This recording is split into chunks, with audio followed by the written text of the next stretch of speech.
started to read more into the spirituality side of things, one of the first books that I read was Joe Dispenza, Breaking the Habit of Being Yourself. Now, I do owe a lot to this book. It did teach me a lot.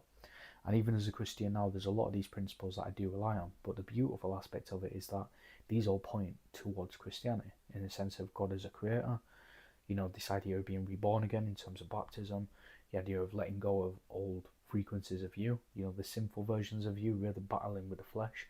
So I do owe a lot to spirituality, and I do still read in the books now. But what I found, the more that I read these books, particularly with Breaking the Habit of Being Yourself, which isn't directly a quantum physics book, but with the background that Joe Dispenza has and his background, it definitely has a lot of quantum fundamentals.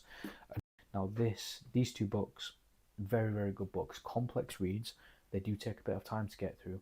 But what I found was that as I made my way through these books, as well as a couple of the others on my shelf, they all seem to point towards this void, this source of creationness in different substrates. We've got what do we have? We have the Kabbalah, we have, different principles in Breaking the Habit of Being Yourself.